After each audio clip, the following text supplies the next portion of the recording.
ahí está un capilarcito, su entrada basal, como una delgada capita de músculo visto, una arteriola, y las células endoteliales, ¿cierto? Las células endoteliales. Por la luz del vaso están circulando, obviamente, la sangre, ¿no es cierto? El plasma y los elementos pobres, ¿no? Como glóbulos rojos, que son muchísimos, pero acá lo que nos interesa son los glóbulos blancos, ¿sí? Donde están los neutrófilos o polimorfos, están linfocitos, monocitos, plaquetas, y también están suspendidas en el plasma las proteínas, ¿no? Que son moléculas, ¿sí? Bueno, en el tejido conectivo que está circundando el vaso, el tejido conectivo, vamos a encontrar las células que están presentes en el tejido conectivo. Por ejemplo, los mastocitos, las células cebadas, ¿sí?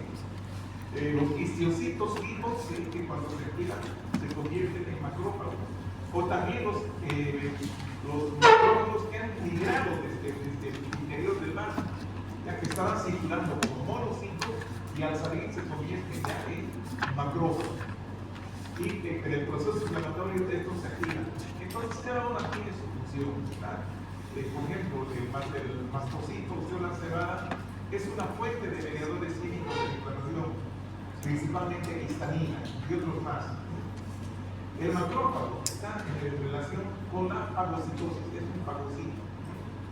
El linfocito, acá adentro está el linfocito, que está relacionado con la respuesta inmunitaria. Ya saben ustedes. El leucocito polinuclear, que es también un fagocito, ¿ya? Pero no está fuera, normalmente no se encuentra fuera de la circulación, está dentro. Pero cuando hay una reacción inflamatoria, obviamente que estos migran, salen de acá para ir a la defensa del organismo, ¿cierto? Las plaquetas que están, relacionadas con la coagulación, con la hemostasis. Bueno, y las proteínas plasmáticas, que son una serie de proteínas, ¿no? Aquí nos menciona así, el complemento, por ejemplo, el complemento, otros mediadores químicos, ¿no es cierto? Está también ahí proteínas plasmáticas, como el pirinógeno, la trombina, etcétera, etcétera. Varias moléculas, ¿no? Que están presentes en las proteínas plasmáticas. Bueno, y acá no nos olvidemos de los elementos propios del tejido conectivo, como ser, ¿sí? Las células, los principales son los fibroblastos, y la matriz, que presenta una serie de elementos, por ejemplo, estas que son las fibras, ¿no? Elementos fibrilares, como fibras colágenas, elásticas, fibras reticulares, y también están presentes terminaciones nerviosas libres, que son las que se encargan de detectar el dolor. Y también las células endoteliales y los fibroblastos liberan una serie de células y mediadores que van a participar en la reparación cuando existe, una herida, cuando hay herida. Claro. ¿Y la herida por qué se produce? Principalmente por las toxinas de las bacterias que pudieron haber penetrado, y también por las propias enzimas de los fagocitos. ¿Ya? Porque estos fagocitos degranulan, liberan sus enzimas, y esas enzimas se comen todo lo que tienen a su paso. No son selectivas para el microbio, no. Igual a la célula misma le dan, no hay problema. Entonces, eso produce lesión a nivel del foco donde se está iniciando el punto de conflicto. Bien. Entre las causas de inflamación existen varias, no acabo de mencionar algunas. Infecciones microbianas, que son las vez las más numerosas. Necrosis tisular, tienen razón, es lo que hemos visto también. Presencia de cuerpos extraños, astillas, y reacciones inmunitarias, sobre todo la hiperreacción, ¿no es cierto? Las alergias, etc. Bueno, entonces vamos a la inflamación aguda. Es inmediata, dice acá. Respuesta inmediata o temprana de los tejidos ante la agresión por un agente, ¿no es cierto? Generalmente puede ser agentes infecciosos o algún tipo de daño tisular. Un corte, por ejemplo, ¿sí? En esta reacción, hablando de la inflamación auricular, intervienen fenómenos vasculares, o sea, de los vasos, y de las células, ¿sí? Fenómenos vasculares y fenómenos celulares. Y de cuanto a las células, principalmente se refieren a los cambios que pueden tener los leucocitos. Entonces acá también señala que hubo ya en la edad del Imperio Romano un investigador, era Celso, que notó estos cambios en los procesos inflamatorios. ¿Y cuáles eran estos cambios? Él los llamó los signos cardinales de la inflamación. Estos son tumor, o sea, un aumento de tamaño de la lesión, rubor, un enrojecimiento de la zona, ¿sí? Calor, ¿cierto? El calor, o sea, la temperatura local aumentada, y obviamente el dolor. Tumor, rubor, calor, dolor. Los 4 signos cardinales de la inflamación. ¿Sí? Estas fueron, digamos, descritas por Celso en la época del Imperio Romano. Ahí tenemos, por ejemplo, un foco inflamatorio. Inclusive se puede ver acá una zona de necrosis. Aquí hay esta es una pústula, así se llama, prepústula, ¿sí? Su nombre científico. Esta es una zona de necrosis psicoactiva, pústula. Aquí vemos un aumento de volumen, ¿sí? Hay un enrojecimiento, ¿verdad? Si nosotros podemos palpar esta zona, vamos a notar que hay aumento de la temperatura local, ¿sí? Y si tocamos muchas veces, esto despierta dolor, ¿sí? La simple presión puede despertar dolor. Entonces no estaba equivocado el señor Celso. Entonces, son los signos cardinales de la inflamación aguda. Bien. Entonces, vamos a intentar explicar los eventos. Así, primero a grandes rasgos. Acá tenemos una etiqueta, una barrera. ¿Ya? Puede ser la piel o las mucosas de la boca, nariz, esófago, intestinos, en fin. Bueno, entonces acá pueden llegar microbios, ¿sí? Estos microbios, que pueden ser potencialmente agresivos. Bueno, normalmente tenemos mecanismos que neutralizan, ¿sí? la toxicidad de estos microbios. Pero hay algunos que, hay situaciones en que el huésped está inmunodeprimido, desnutrido, hay alguna situación o tiene alguna enfermedad de base, ¿no? Que no tiene sus defensas, digamos, bien formadas. Entonces, ¿qué es lo que puede pasar? Estos microbios pueden atacar y dañar, ¿sí? Están dañando, están matando estas células superficiales. Hay tejidos necróticos, ¿cierto? O bien pueden atravesar la barrera e ingresar, ¿sí? Al tejido subepitelial, al tejido conectivo.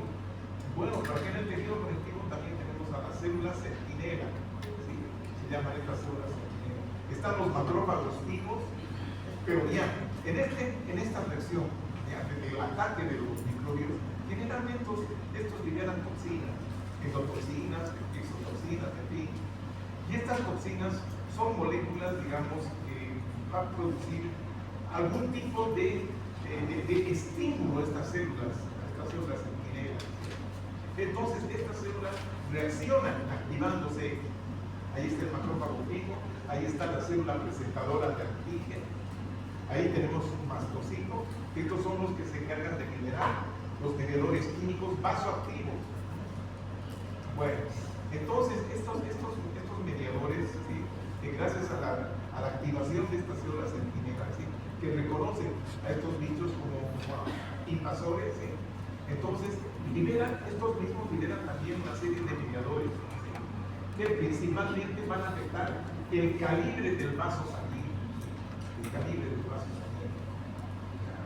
Y no solamente el calibre del vaso sanguíneo, ¿sí? Van a producir una vasodilatación principalmente.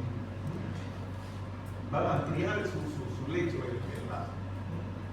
Aquí, obviamente, que esas toxinas también van a estimular a las células endoteliales a que éstas produzcan también ciertas sustancias, ¿sí? Y activen proteínas que van a activar, ¿sí? A los leucocitos, principalmente granulocitos y monocitos. Entonces, Esto produce o hace que estos leucocitos pretendan salir de la luz del vaso al tejido conectivo donde se está produciendo este conflicto. Entonces, hay aumento de la permeabilidad vascular que permite la salida, ¿no es cierto? La migración o transmigración de los leucocitos. Bueno, estos están activados. De igual manera están saliendo las proteínas plasmáticas para cumplir su función, ¿cierto? ¿Cuál es la función? Directamente eliminar microbios tejido muerto. ¿Ya? Por otra parte, miren, se está produciendo también, como aumenta la permeabilidad, hay una salida de líquido. ¿Ya? Este líquido se acumula en la zona de lesión, produciendo un aumento de volumen, lo que dijimos del tumor. ¿Cierto? Y este aumento de calibre del vaso, ese ensanchamiento del vaso, causa que la zona esté más roja. ¿Sí? Ese color es por la vasodilatación local. ¿Ya? Y además de esa vasodilatación local, esa sangre que es un poco detenida, hay una éstasis circulatoria, ¿sí? Un ralentizamiento del flujo, ¿ya? Va a producir que esa zona esté más caliente que el resto. Entonces tenemos ahí el otro tipo. Calor, dolor, bueno. Y entre los medidores químicos, hay algunas proteínas o algunas sustancias que son irritantes para las terminaciones libres que se encuentran a este nivel. Sobre todo el mediador que es la bradicinina. Entonces, va a producir el dolor, como les decía. Con el simple contacto, ¿sí? o apenas se toca, ya responde al dolor de la persona, un dolor localizado. Y también al mismo tiempo, ya hay efectos de reparación. Ya estos mismos productos de estas células están estimulando a los fibroblastos a que estos depositen más matriz. Mayor cantidad de matriz, ¿para qué? Para que se produzca la reparación, la cicatrización. ¿Ya? Entonces vean que estas son prácticamente reacciones simultáneas, ¿sí? Pero para que ustedes puedan entender, vamos a ir viendo paso a paso, ¿sí? Pero estas reacciones son simultáneas, no primero uno, después el otro, no. Al mismo tiempo está ocurriendo todo. Bien. Entonces vamos con los fenómenos vasculares, con los eventos vasculares en la inflamación aguda. Cambios en el flujo y calibre. Entonces, ¿qué hemos visto que ocurría? Una vasodilatación ocurrida por los mediadores químicos.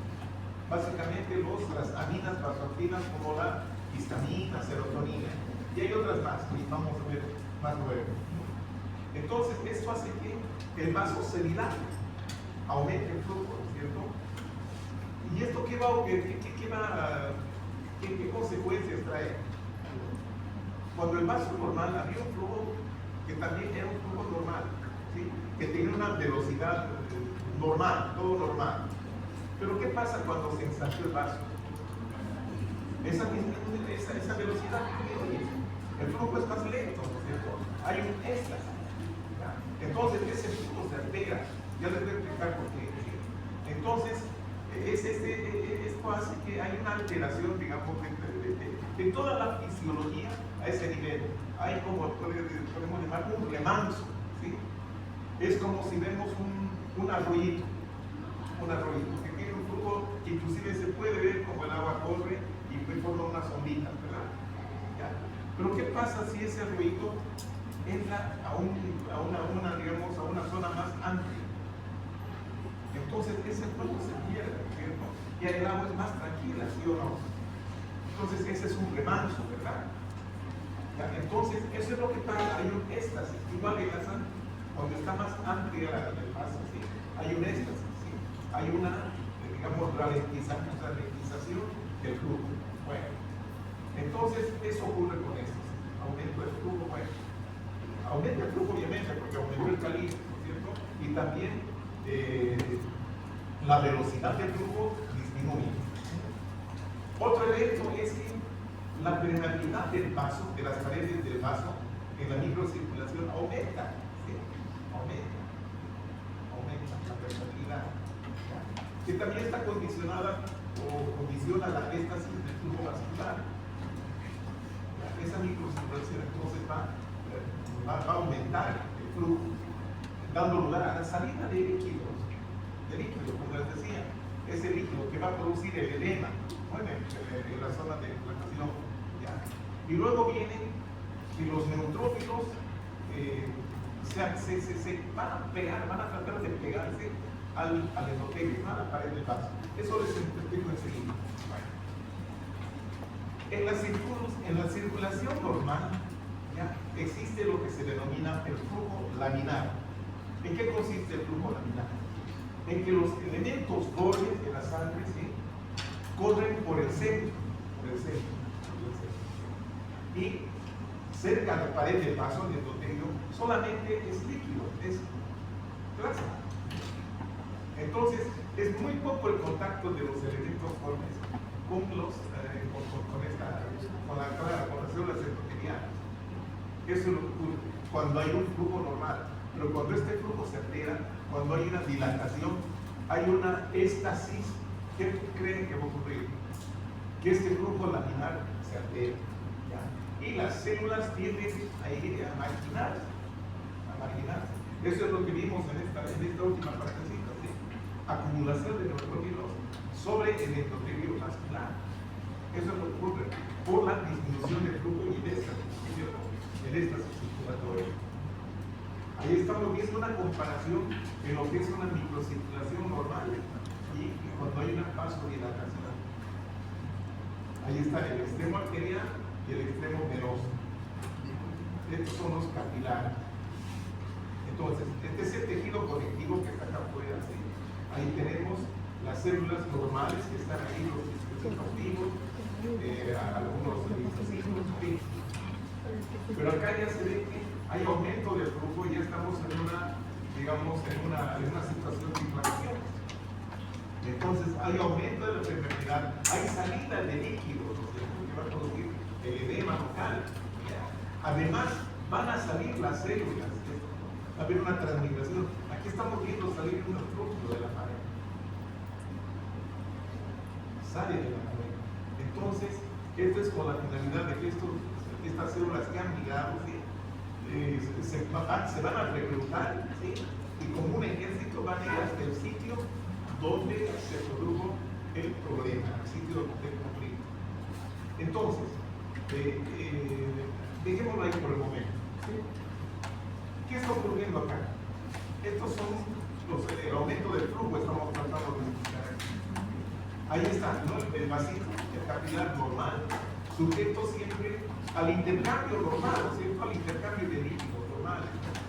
A nivel del extremo arterial hay un aumento de la presión hidrostática que permite que el líquido salga, pero ese líquido puro, sin proteínas, ¿no es cierto? Entonces, con este líquido que está saliendo, salen también los nutrientes, sale el oxígeno. Va a nutrir a las células, a los tejidos que están por ahí cerca, ¿sí? Y esta salida de líquido hace que las proteínas plasmáticas, ¿sí?, se concentren y al concentrarse ejerzan una presión que se llama la presión coloidosmótica, la presión oncótica también se llama. Entonces, esta presión oncótica va a permitir que el líquido vuelva al vaso, regrese, ¿ya? Y este líquido regresa con los productos del metabolismo de las células, inclusive trae hacia adentro el dióxido de carbono, ¿cierto? Esto ocurre ya en el extremo venoso, eso es normal, ¿cierto? Pero ¿qué ocurre cuando estas presiones se alteran? Ya puede haber el caso de un aumento de la presión hidrostática. Esa presión hidrostática que está dada por la fuerza de contracción del corazón, la gravedad, ¿sí?, hace que el líquido salga del extremo arterial, del interior del vaso, del capilar, ¿sí?, hacia afuera. Y acá tenemos otro problema que puede ser en este caso que la presión oncótica esté disminuida. ¿Por qué? Porque no hay suficientes proteínas que ejerzan una buena presión. Eso puede ser debido a una hipoproteinemia o problemas en el hígado, que son las que sintetizan las proteínas plasmáticas. Hay una pérdida de proteínas como el síndrome nefrótico, destrucción, etcétera, etcétera. Entonces acá sí hay un aumento de salida, hay una fuga de líquido, ¿cierto? A esta fuga de líquido se le denomina transudada. Pero ¿qué ocurre en la reacción inflamatoria? Acá hay aumento de la permeabilidad, o sea, estas uniones interendoteliales se abren como brechas. Entonces esto permite la salida de proteínas, de líquido más proteínas. Entonces a esto le llamamos el exudado. Y esto ocurre generalmente en procesos inflamatorios. ¿Ya? Y ahora, ¿cuáles son los mecanismos por los que se produce el aumento de la permeabilidad? Ahí tenemos, ¿cierto? Lo normal, los leucocitos, las proteínas, el endotelio y su membranita basal o lámina basal. Bueno, existen dos mecanismos ya, digamos, establecidos. Una es la retracción de las células endoteliales. Miren, comparen esto con esto. Estas aberturas, porque estas células se han contraído, dejando aberturas en estas uniones interendoteliales. Entonces, ¿esto por qué se produce? Por los mediadores vasoactivos, ¿cierto? Principalmente la histamina, la serotonina también. Se caracteriza por ser rápida y de vida corta, dice acá, dura minutos. Entonces es retracción endotelial. Y la otra es la lesión endotelial. ¿Ya? Entonces, esta lesión se produce cuando los leucocitos, los neutrófilos, se pegan a la célula, están ya activados y estas descargan su artillería enzimática. ¿Y esto qué hace? Hace que se destruya parte de la célula endotelial, produciendo estas aberturas. ¿Sí? Ya no precisamente entre célula endotelial y otra no, sino en la misma célula, viene la célula dental. Ocurre por quemaduras térmicas, ciertas toxinas bacterianas, dice acá. Entonces, es rápida también, una reacción rápida, pero puede ser prolongada, que puede durar de horas a días. Bueno, esos son los mecanismos del aumento de la permeabilidad endotelial. ¿Ya? Aquí estamos viendo un ejemplo, ¿no es cierto? Acá tenemos, este es un tejido, es pulmón. Aquí está la pared alveolar y esta es la luz del alveolo. Acá tenemos una serie de, en la pared alveolar están los capilares alveolares. Aquí están muy dilatados el intestino, dilatados. Aquí se está produciendo, digamos, en algunos sitios, ¿sí? la salida de los leucocitos.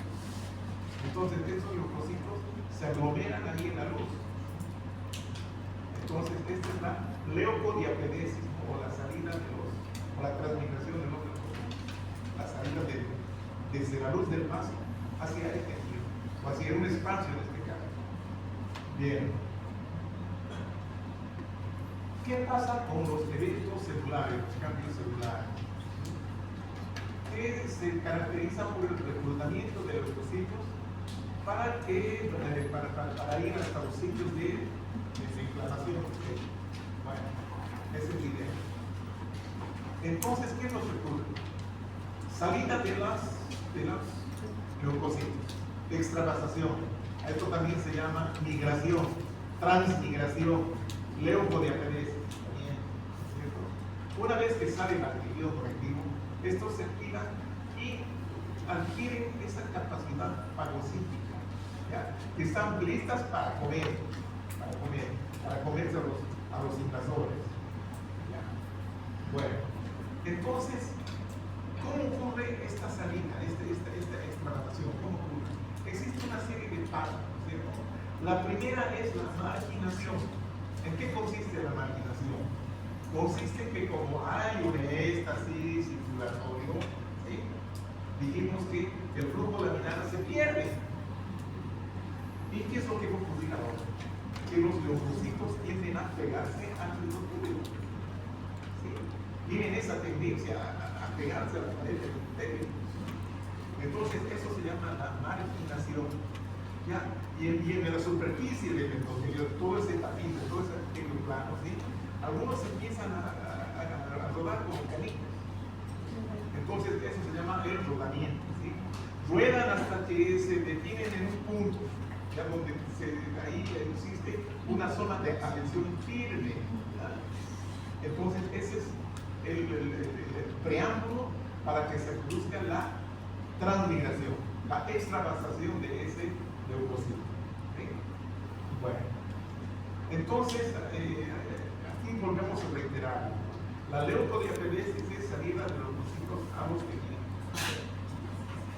Bueno, una vez que han salido, viene ya la última parte, que es la migración de estos leucocitos que han salido de paso hacia el punto de conflicto. ¿Ya? Entonces, migran estos leucocitos. ¿Ya? Estos leucocitos, en su citoesqueleto, contienen una serie de proteínas, de filamentos de actina, proteínas contráctiles, que hacen que estos puedan, digamos, deformarse, inclusive para poder salir por ese espacio tan pequeñito que es la unión endotelial o la brecha, la ventanita que se ha creado por el aumento de la permeabilidad, ¿sí? No pueden pasar así enteritos, un paso de parada, no. ¿Ya? Tienen que deformarse, acomodarse al lugar. Entonces, gracias a eso, a sus proteínas contráctiles, como los filamentos de actina, pueden deformarse y poder asumir movimientos así como las ameras, movimientos amiloideos se llaman.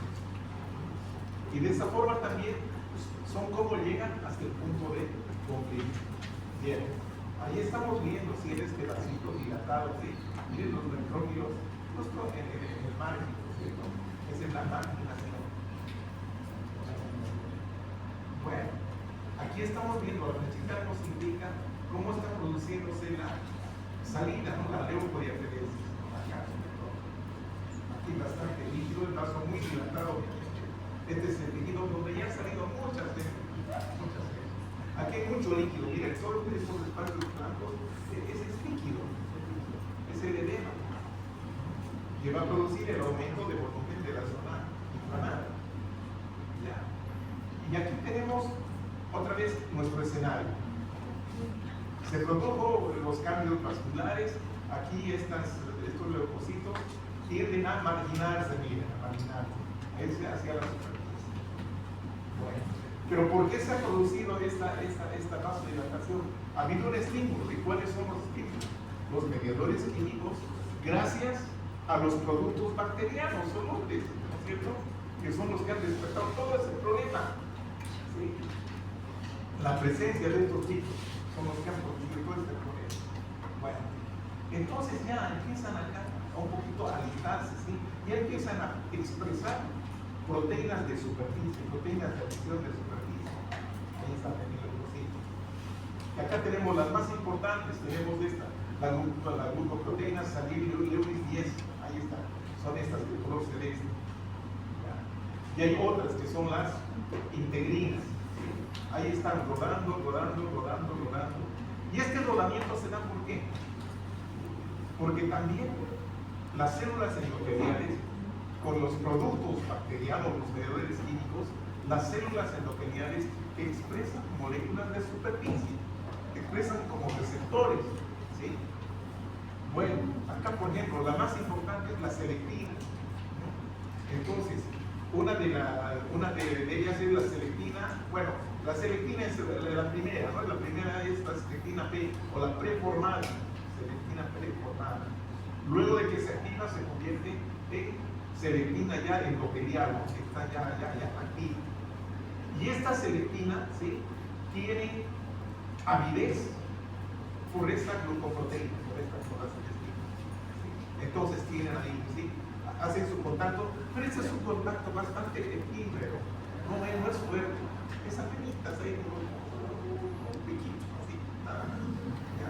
No es nada fuerte, apasionado, no, es una cosa.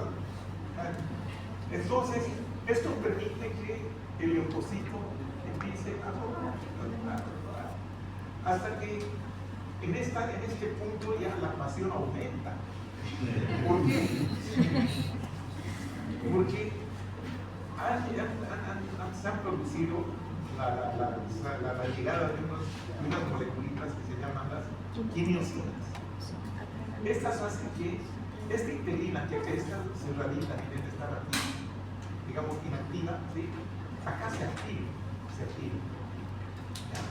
Entonces, esta integrina activada, ¿sí?, va a encontrar a su receptor. ¿Y cuál es su receptor? Es la proteína ICAM. ICAM, que va a ser el receptor de la ICAM. ¿No es cierto? ¿Qué significa ICAM? Molécula de adhesión intercelular. Bueno, entonces ahí están, miren, inclusive aquí todavía están las selectivitas, etcétera, etcétera. Lo que es más importante, ¿sí? El ICAM más la sintegrina. Entonces ya esta es una unión fuerte. ¿Y qué es lo que pasa?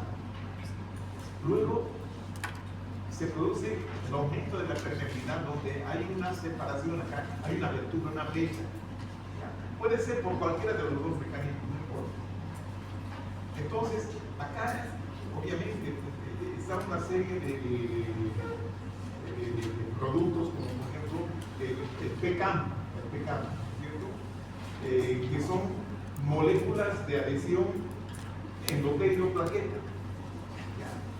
o endotelial plaquetarias, el PCAM, o también conocida como el CD31. Y además otras moleculitas más pequeñitas que están ahí de IAPA, que son los proteoglucanos. ¿Y qué proteoglucano es ese? Es el eparasulfato.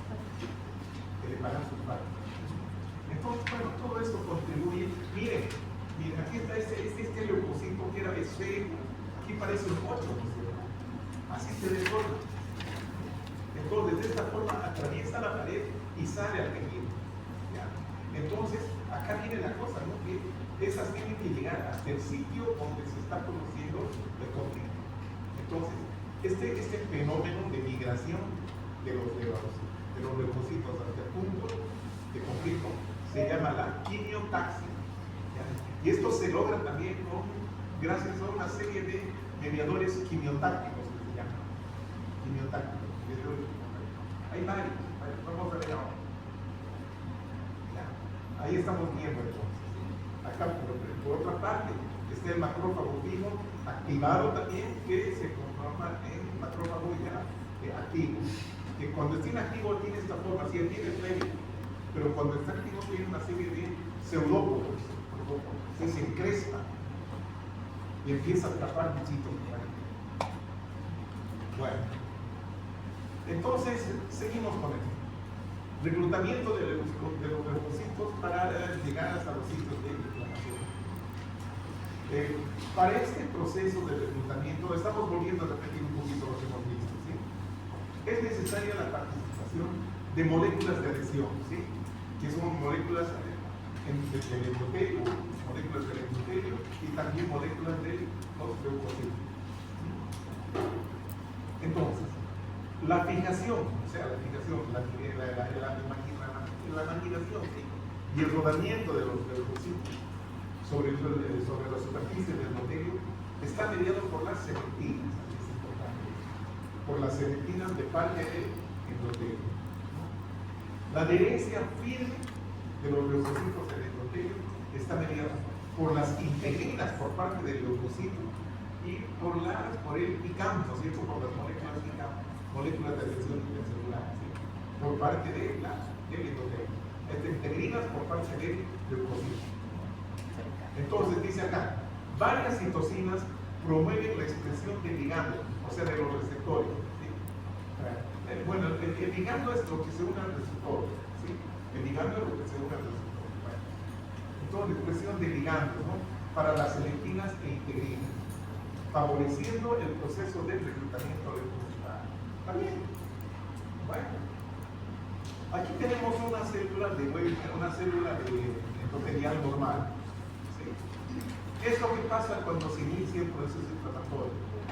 Bueno, gracias a los mediadores químicos como la histamina o las proteínas, ¿sí? Esto hace que en los cuerpos de Weber palares del endotelio, ¿sí? Están las selectivinas.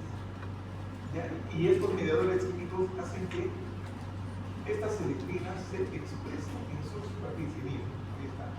La preselectina o selectina preformada. Luego se transforma en selectina E, ¿no? Endotelial o efectiva, mejor decir. Entonces, de esta manera está lista para unirse, ¿sí? Para unirse a su ligando, en este caso sería la glucoproteína cephiloide, ¿verdad? Eso es lo que ya. Aquí estamos viendo con el neutrófilo, por ejemplo. Aquí están las integrinas. Las integrinas. Están de baja afinidad, están inactivas. ¿Ya? Pero gracias a estos productos, como el factor de necrosis tumoral y la interleucina 1, hace que expresen, ¿sí?, estas proteínas, ¿no es cierto? Las proteínas ICAM, ¿no es cierto? Que se unen a estas integrinas, pero ya activas previamente, se han activado gracias a la acción de las quimiosinas, ¿se acuerdan? ¿Sí? Entonces aquí es fácil de que haya esa interacción, ¿sí? Este es el ligando receptor, ¿ya? Entonces, de esta manera se va a producir que la adhesión química ya va a dejar de rodar, se va a quedar ahí quietito. Bueno, ¿de qué estamos viendo? ¿Cómo se activa la integrina? Ahí está la quimiosina, su receptor de la quimiosina. En este caso, la quimiosina sería el ligando y acá su receptor. Y esto hace que se active, ¿sí?, estas integrinas. Y aquí están ya activos, listas para unirse a las moléculas de ICAM. ¿Está bien? Bueno. ¿Y qué podemos decir de las quimiosinas? Son pequeñas proteínas producidas por varios tipos celulares, como ser leucocitos, macrófagos activados, que actúan principalmente como quimioatrayentes, o sea, quimiotácticas para algunos leucocitos.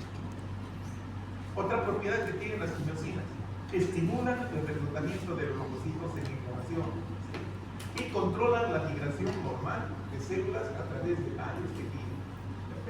Controlan, ¿sí?, controlan la migración. Estas quimiosinas se producen por estímulos inflamatorios y también constitutivamente, o sea, de forma normal también, ¿sí?, durante la organogénesis, en la vida embrionaria. Bien, esas son las quimiosinas. Ahí estamos volviendo otra vez a la transmigración o diapedes. Ahí está el vasito. Aquí hemos abierto el vasito así, para que puedan ver los leucocitos que están aquí circulando. ¿Ya? Ahí está una célula cebada, una célula mastocito. El tejido estimulado produce el vasoactivo, que es la histamina, que produce el vasodilatación y aumento de la permeabilidad. Y al aumentar la permeabilidad, están dando un paso a la salida de aquí un neutrófilo. Aquí ya han salido los monocitos. Estos monocitos, recién saliditos, pero que una vez que ha salido el tejido cambian de nombre, ¿no? Ya son macrófagos.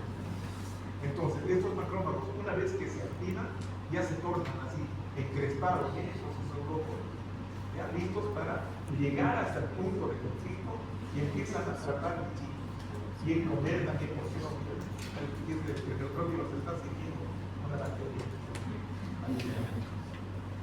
Bueno. Ahora, ¿qué pasa con la quimioterapia?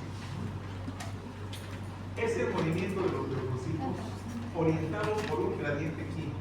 Ese gradiente químico está dado por mediadores químicos que provocan la quimioterapia. O sea, agentes quimiotácticos o mediadores quimiotácticos, como quiera llamarse.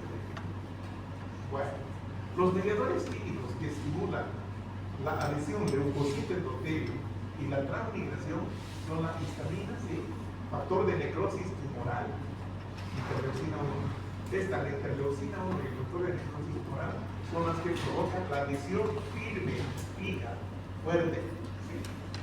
Ya, la histamina simplemente es lo que induce a la vasodilatación, ¿sí?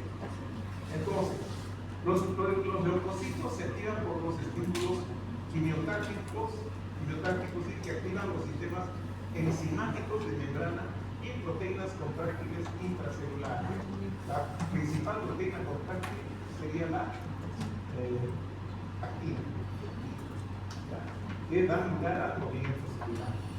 Primero emigran los neutrófilos y luego los monocitos. Muy bien.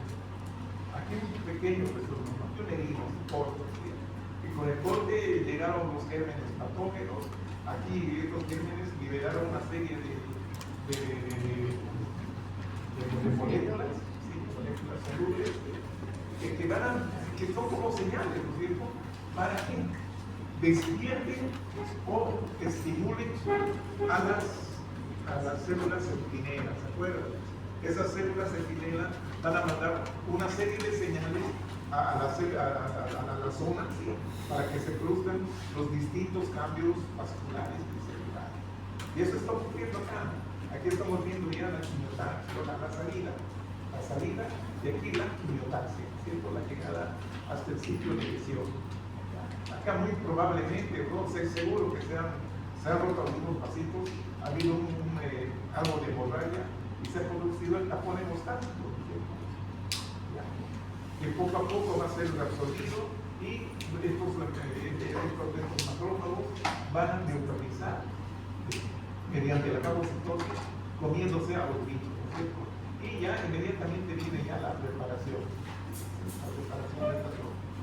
Si no es una herida profunda, si es una infeccióncita leve, entonces estos todos se regeneran íntegramente. Pero si la cosa es más profunda, más grave, más amplia, bueno, ya tiene una cicatriz que no termina a hacer una regeneración adentro, ¿no? Íntegramente. Queda siempre la cicatriz. Bien. Entonces, ¿qué es lo que va a ocurrir? Los fagocitos han migrado hasta el punto de lesión. Hasta el punto de lesión. Chicos, tengan paciencia, yo me voy a ir. Hasta el punto de lesión. ¿Sí? Entonces, ¿qué hacen? Lo primero, tienen que reconocer lo que no es propio, ¿no? Tienen que reconocer al enemigo. Entonces, eso se llama reconocimiento y ahí se quedan, una vez que van olfateando al enemigo, entonces se quedan. Hay una serie de una dinámica para que ocurra esto, la fijación sobre todo. Entonces, en este proceso de fijación participan receptores fagocíticos.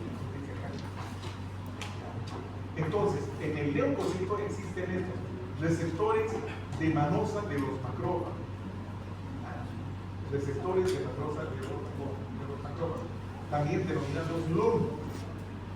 Receptores de manosa. ¿Y qué es la manosa? Es un hidrato de carbono que está en la pared de las bacterias. Ciertas bacterias están en la pared celular. Bien. Existen también receptores depuradores de los macrófagos. ¿Qué son estos receptores depuradores de los macrófagos?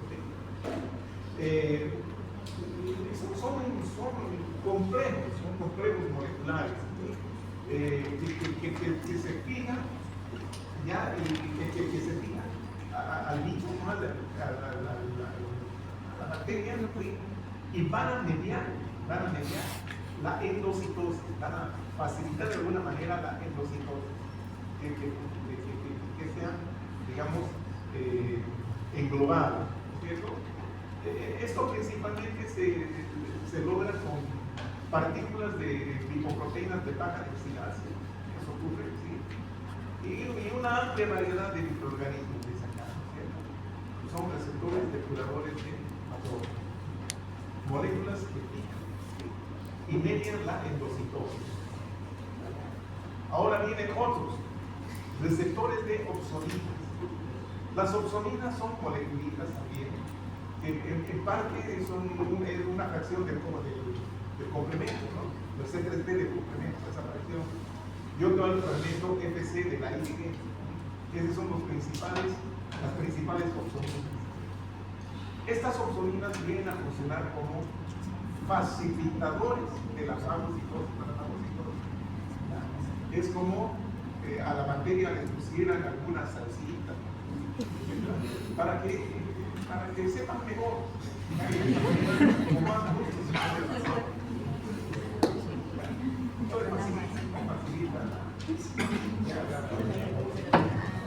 Y luego viene el atrapamiento, o sea, el englobamiento, donde se internaliza, ¿sí?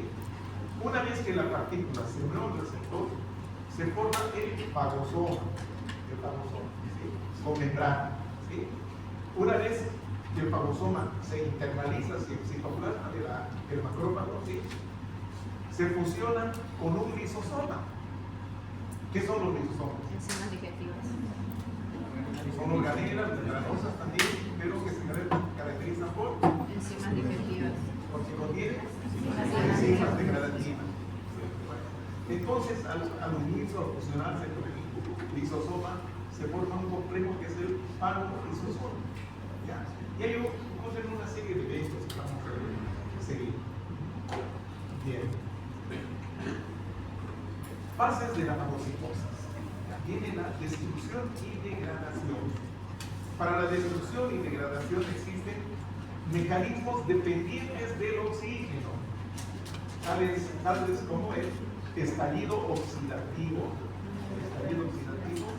y la actividad de las mieloperoxidasas, que están en los gránulos secundarios, en todos los neutrófilos, la mieloperoxidasa.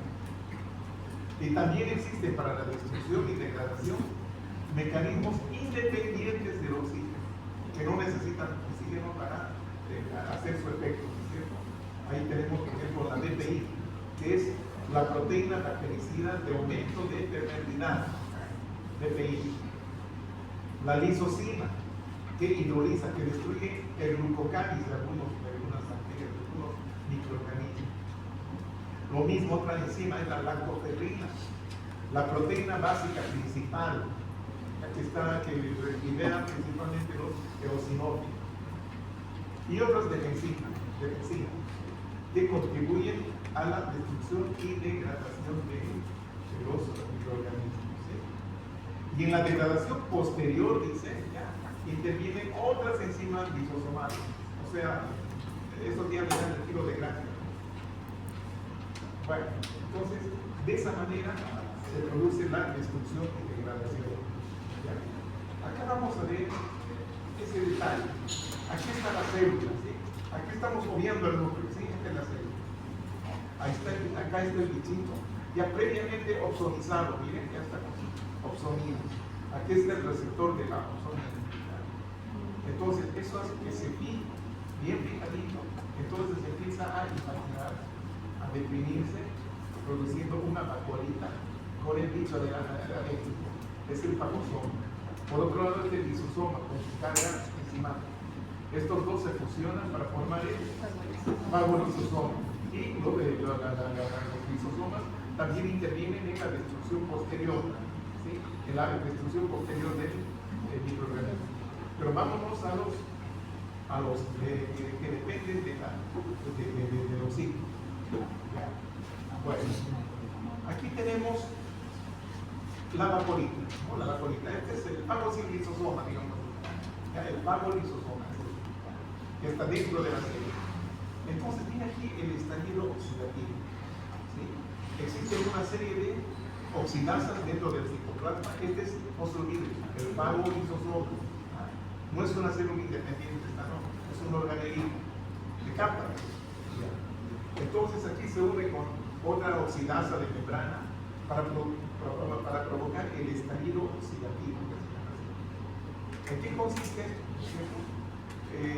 Que tenemos este producto que es la nicotina de fosfato reducido, que con la oxidasa se oxida. ¿Ya? Y entonces esto, obviamente, ¿no? Va a necesitar oxígeno, que está caliente. Y esta reacción oxidativa va a provocar liberación de especies de activas de oxígeno. ¿Ya? La primera que se libera, ¿cuál es? El anión superóxido. Luego, gracias a enzimas superóxidos y dismutasas, se produce la dismutación y se produce y viene otro producto que es el peróxido nitrógeno, que luego con la reacción de Benton, ¿sí? Puede producirse otro ero, ¿no es cierto? Que es el ion hidroxilo. Bueno, y tiene la actividad de las mieloperoxidasas más el cloro hace que el peróxido de hidrógeno pueda convertirse en hipoclorito, que es otro ero también. Así es. Bueno, y también hay otro, ¿no? Esto dependiendo del óxido nítrico, ¿no? Aquí tenemos, por ejemplo, el óxido nítrico, ¿no es cierto? Ahí está. ¿Sí? Entonces viene este sustrato que es la óxido nítrico, esta de acá, la resina. Óxido nítrico sintasa inducible, así se llama, ¿ya? Que reacciona con la resina para convertirse en óxido nítrico, que también es un error. ¿Ya? Y por otro lado, bien, hay una fagocitooxidasa, ¿sí? Que es otra reacción oxidativa que va a producir producción de esto mismo, ¿no es cierto? Superóxido, etcétera, etcétera. Entonces, todas estas especies reactivas son tóxicas para el bicho. Entonces, todo esto hace que el bicho se libere gracias a estas producciones de especies reactivas del oxígeno. Y también las otras que no son dependientes del oxígeno, como las proteínas básicas, defensinas, etc. Y las mismas enzimas lisosomales que terminan por destruir al microorganismo. ¿Sí? Aquí entonces vamos a ver más o menos lo que hemos visto. Ahí está el leucocito expresando sus receptores. ¿Ya? El receptor para la oxonina, la C3D, y esto para el factor receptor de la fracción o del fragmento etc. de la IgG. Estos están rodeando, ¿no es cierto? Están rodeando al microorganismo. Entonces esto facilita el englobamiento. Aquí tenemos el fagolisosoma y aquí todas las reacciones oxidativas que finalmente miren, van a destruir a todo el bicho. La destrucción. Gracias al estallido celular. Bueno. Y ahí tenemos un macrófago de acción, ¿sí? Con sus cefalópodos atrapando bichitos. Y acá ya tenemos, ¿no es cierto?, lo que es el proceso inflamatorio, también pulmón, una neumonitis aguda. Ahí están las paredes con los vasos bastante dilatados y estos espacios con gran cantidad de neutrófilos. Una neumonitis aguda. Bien. Ahora vamos a ver un poquito de qué se tratan los mediadores químicos de inflamación. Existen dos fuentes, las células y el hígado. Ya, los mediadores químicos de origen celular, ¿sí?, pueden ser preformados. ¿Qué significa eso? Que hay mediadores que ya existen, están ahí. Ya, mediadores los preformados. Y hay otros que son los que se van a sintetizar, los sintetizados de nuevo o recién sintetizados. Entonces, estos mediadores recién sintetizados tiene que haber un estímulo inflamatorio para que se produzcan. Si no, no hay. Si no, no están. ¿Sí? Tienen una vida bastante, como les decía, efímera. Bueno, pero los que están son los mediadores preformados, ¿sí?, que están en gránulos de secreción. ¿Cuáles son estos mediadores preformados? Los principales: histamina, serotonina, las enzimas lisosomales. ¿Dónde está el origen de la histamina? ¿Dónde se encuentra? ¿Dónde se origina? Mastocitos, células cerradas, ¿sí? Basófilos, plaquetas. La serotonina en las plaquetas principalmente. Las enzimas lisosomales en los lisosomas de los fagocitos. Neutrófilos, bien. Ahora, los recién sintetizados pueden ser los derivados del ácido araquidónico, se llama. Entre esos tenemos las prostaglandinas y los leucotrienos. Las prostaglandinas se originan de las membranas de todos los leucocitos, también de las membranas de las plaquetas y células endoteliales. Los leucotrienos, principalmente los leucocitos, membranas leucocitanas. Factor activador de plaquetas, todos los leucocitos, células endoteliales.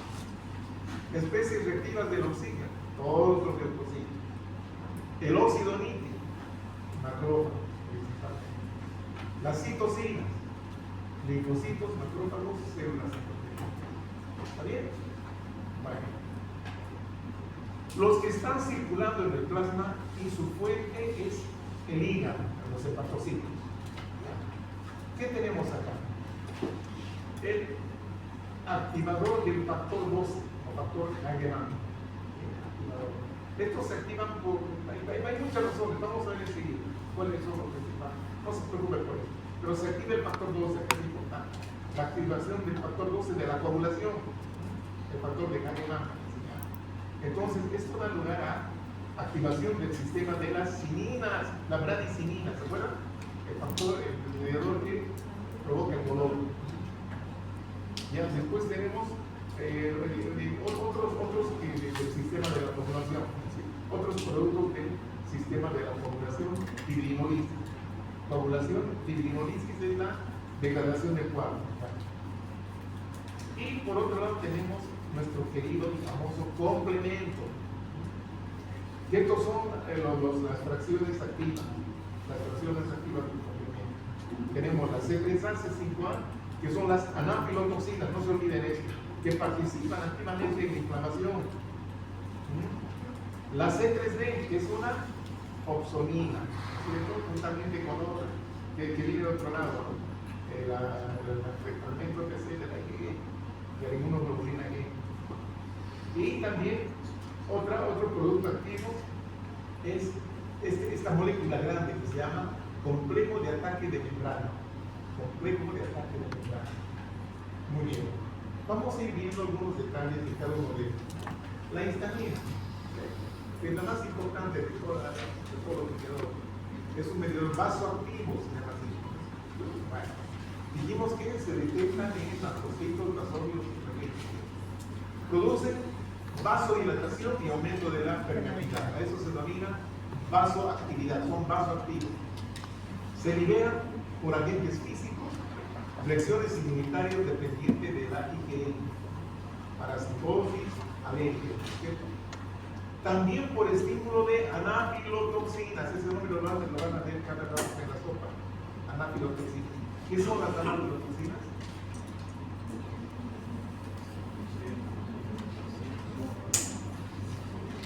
No han alcanzado, ¿verdad?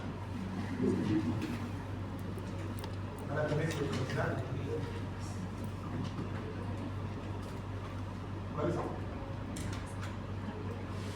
Las anafilotoxinas. La fracción C3A y C5A del complemento. Y la C3B es una opsonina. Ahí estamos viendo. Por estímulo de la anafilotoxinas y otros factores de liberación. La serotonina tiene características similares a la histamina. Se encuentran en plaquetas, ¿sí? Y células neuroendógenas.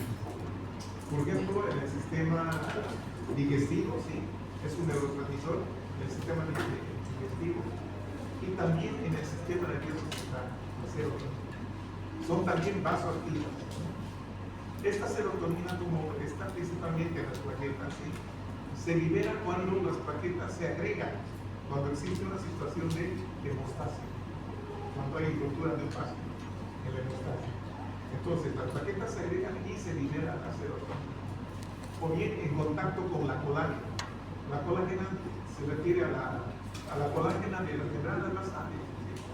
¿Sí? Si se rompen un vaso, obviamente quedan libres para las membranas basales. Entonces, eso viene a ser un estímulo, ¿sí? Para que se produzca agregación plaquetaria. También la trombina, ¿no? Que es otra proteína plasmática. Y los inmunocomplejos, que es la unión de antígeno más anticuerpo. Bien. Aquí el famoso sistema de complemento. Ahí está. Son proteínas células plasmáticas que se activan en cadena. Estas son las funciones biológicas. Vuelvo a reiterar esto. Participa en fenómenos vasculares. Ahí están participando las famosas anafilotoxinas, la C3A y la C5A. En la fagocitosis, mediante la opsonina que es la C3D. Quimiotaxia y activación de linfocitos, aquí también participa la C5A. Y también destrucción de células de células de bacterias mediante el complejo de ataque de membrana. Es una molécula bastante grande, ya vamos a ver. Bien. La activación del complemento está estrechamente controlada por proteínas reguladoras asociadas a células y algunas proteínas circulares. Entonces, no se pueden activar así nomás por así. Tiene que haber un control. ¿Ya? Y mientras dure el proceso inflamatorio, después eso se bloquea. Ya no puede ser, digamos, que continuamente esté activándose, eso sería muy peligroso. Bien. Aquí tenemos el sistema de complemento. La activación. Existen tres vías, ¿no es cierto? La vía clásica, como su nombre lo indica, es clásica. Entonces, es una reacción en cadena. Esta es más ordenadita porque primero se activa la fracción C1, ¿ya? Después la fracción C4, C2, gracias a una serie de cofactores y otras enzimas, ¿sí? Que finalmente van a activar la fracción C3. Esta es clave, chicos, la fracción C3. Entonces, al desdoblar esta fracción C3, se desdobla en fragmentos, ¿no? O en dos fracciones. Ahí tenemos, por ejemplo, la fracción C3, que es la C3A, perdón, que es una anafilotoxina, y la C3B, que es una opsonina. ¿Está bien? Bueno. Por otro lado, tenemos la vía alternativa. Y también, perdón, me olvidé mencionar, es importante esto. ¿Cuál sería el estímulo? Presencia de complejos antígeno-anticuerpo.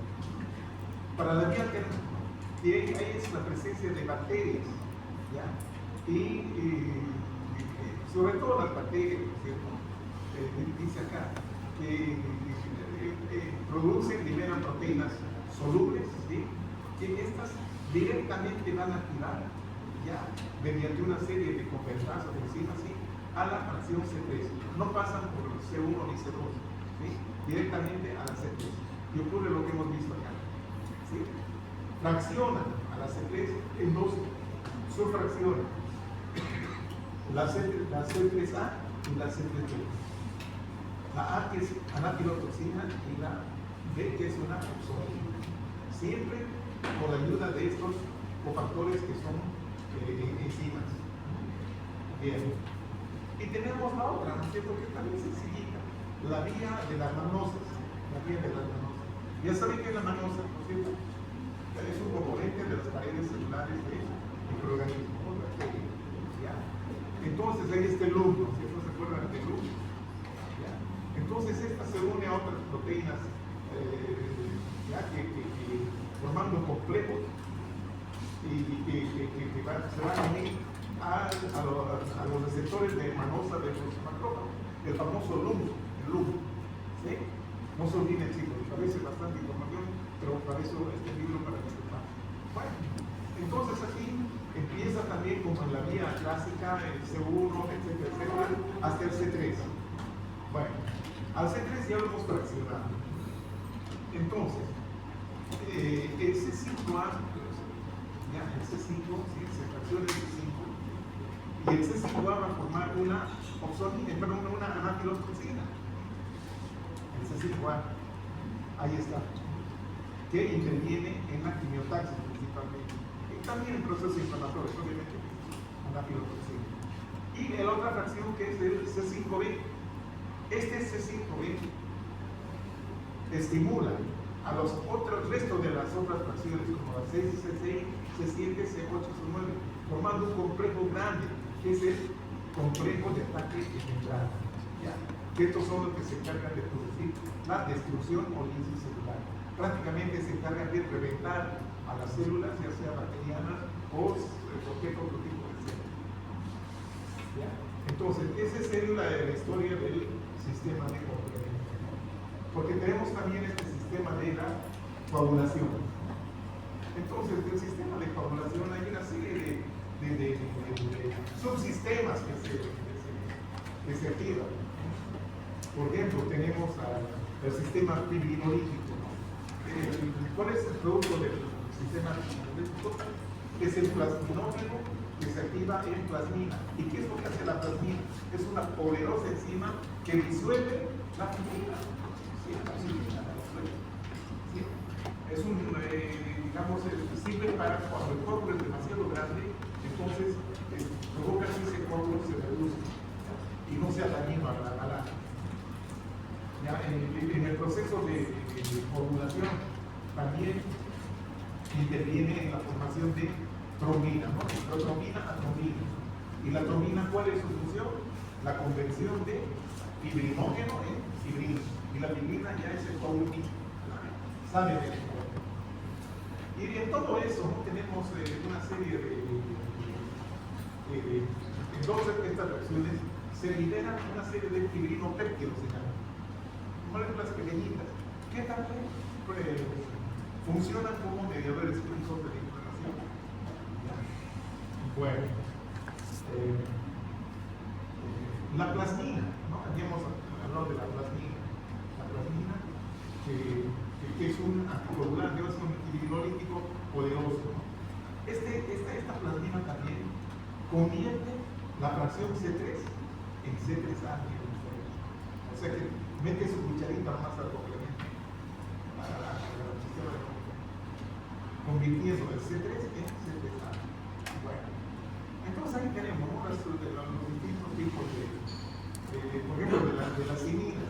El principal producto que se libera es la bradicinina, que produce vasodilatación, aumenta la permeabilidad vascular, contrae el músculo liso y además qué bien que estén atendiendo. Bueno, entonces aquí tenemos un resumencito de lo que hemos hablado, ¿no es cierto? Por ejemplo, ¿de qué manera se activa el factor de Hageman? Por contacto con superficies de carga negativa. Por ejemplo, el colágeno de la membrana basal, otros productos como la elastina, los glucosaminobucanos, etc.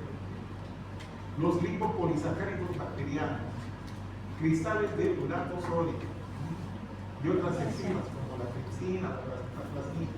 Entonces, estos activan el factor de Hageman. Y una vez activado el factor Hageman, esta también tiene sus efectos. El plasminógeno, que es una proteína, digamos, neutral, ¿sí? La activa y se convierte en plasmina. Y la plasmina, ¿sí? Participa en la fibrinólisis, ¿cierto? Degrada la fibrina. Y por último, también activa el complemento a lo que estamos viendo. Genera una aflotoxina, ¿sí? Genera aflotoxina. Bien. El sistema de cinina, ¿no es cierto? Aquí tenemos la proteína, esta calicrina, que es inactiva, ¿sí? Entonces la activa formándose la cinina y su principal producto es la bradicinina. ¿Ya? Y también en el sistema de coagulación, la conversión del fibrinógeno en fibrina hace que se liberen los fibrinopéptidos, que se llaman fibrinopéptidos, que también sirven como mediadores químicos de la inflamación. Bien. Los metabolitos del ácido araquidónico. Entonces, ¿de dónde sale el ácido araquidónico? De la degradación de los fosfolípidos de la membrana celular. ¿Y cómo pueden degradarse eso? Por la activación de las fosfolipasa. ¿Verdad que sí? Entonces, uno de los productos de esta degradación de los fosfolípidos es el ácido araquidónico. Ahí está su fórmula para los que saben química. Bueno, esto se puede controlar mediante, digamos, la introducción de corticoides o esteroides, ¿cierto? Que bloquea el acceso de las fosfolipasas, por lo tanto, es un buen antiinflamatorio. Ahí está. Bueno.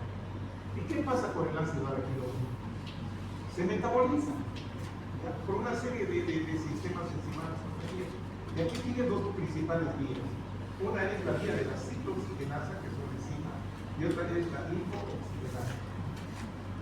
Por la vía de la ciclooxigenasa se van a generar las prostaglandinas, que es aquí tiene el menú, ¿no? Las prostaglandinas y el tromboxano. Bueno, Estas vías de la ciclooxigenasa se pueden inhibir mediante la aspirina. Digamos, la producción de el ácido acetilsalicílico y otros analgésicos no esteroideos, analgésicos o antiinflamatorios no esteroideos, ya como el ibuprofeno. Entonces, esos también son antiinflamatorios. Ahí bloquean la vía de la ciclooxigenasa. Bueno, tenemos la otra vía que es la lipoxigenasa, que nos da lugar a la producción de los leucotrienes. Y tenemos por esta vía, ¿no?, de HEG, que da lugar a las lipoxinas que no son muy relevantes. Este HEG, esa cosa, es un ácido que es todo un trabajo. Es así de largo que vamos a chequear. Esta camita que es de la cara de la décima edición. Aquí tenemos las principales acciones del metabolismo, de los metabolitos, del ácido aminoácido. Ahí tenemos la vasodilatación. ¿Quiénes participan en la vasodilatación? Las prostaglandinas, como las PGI2, que también se llaman prostaglandinas, y otras, como la PGI, prostaglandina I1, la E2 y la D2. Vasoconstricción, el tromboxano, el tromboxano A2 y los leucotrienos C4, B4 y B4. Aumento de la permeabilidad vascular, los leucotrienos la quimiotaxia y adhesión leucocitaria. Sobre todo la quimiotaxia está aquí involucrado el leucotrieno B4, que es muy bueno. Y esta ahí está el nombre, chicos, ahí está. Ácido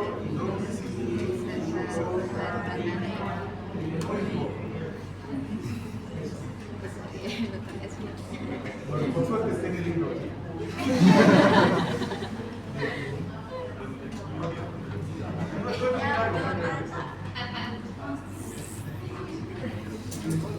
Pero puedo poner HEG, entonces tienen que saber identificar. Bueno, citocinas y citocinas. Productos producidos principalmente por los linfocitos y macrófagos activados. Su secreción o su producción es estimulada por endotoxinas, inmunocomplejos, otro tipo de toxinas, lesiones físicas, etc. ¿Sí? Sus acciones, ¿no? Producen activación endotelial, no se olviden, la interleucina 1, la histamina también, estamos hablando del ciclotípico. Es también quimiotáctico y activador de neutrófilos. Y luego tenemos, este es un ERO también, ¿no es cierto? ¿Se acuerdan de nuestro óxido nítrico? Secretado principalmente por células endoteliales y macrófagos. Actúa solo en las células más cercanas del punto donde se originó, porque tiene una vida media corta, que las células se originan. Entre sus acciones es que relaja el músculo liso de la pared vascular. Es un vasodilatador. Disminuye la agregación y adhesión plaquetaria. ¿Sí? Es anticoagulante también. Y citotóxico para microorganismos y células tumorales. Es un radical libre. Y bueno, chicos, terminamos la primera parte.